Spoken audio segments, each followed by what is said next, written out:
casharkan waxaynu ku baran doonaa sida aad muuqaalka ugu dari lahayd transition iyo sidoo kale sound effects. Haddaba marka ugu horeysa waxa aynu leenahay new project. kadibna waxaan soo gashanayaa labadan muuqaal. kadib waxaan leeyahay add. intaasi kadib si uusan muuqaalka u dheeraan waxaan ka jarayaa qaybta dambe. qalinka ayaana halkan dul geynayaa kadibna waxaan leeyahay split.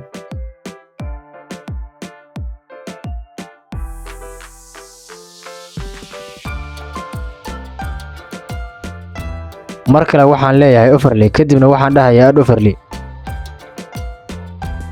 mar kale waxaan soo qaadanayaa labadii muuqaal.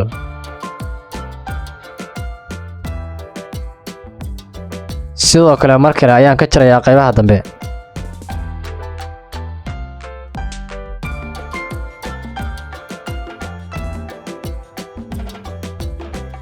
kadib waxaan tegayaa meesha ay isa galaan labada muuqaal ee u horeeya.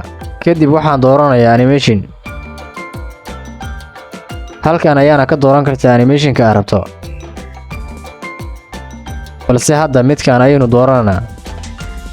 sidoo kale qalinka ayaan dul geynayaa meesha labada muuqaal ee xiga ay iskaga yimaadaan. kadibna waxaan leeyahay animation waxaana ka dooranayaa isla animationkii.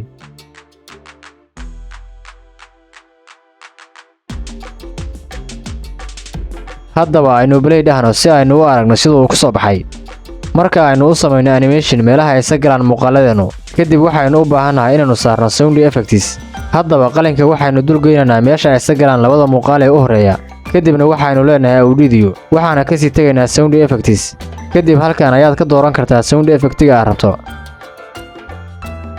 sidoo kale qaybtan waad ku qori kartaa magaca sound effectiga aad rabto inaad isticmaasho. waxaana halkan ku qorayaa sound effectiga magaciisu uu yahay whoosh kaasoo aynu u isticmaalayno muuqaalkeena.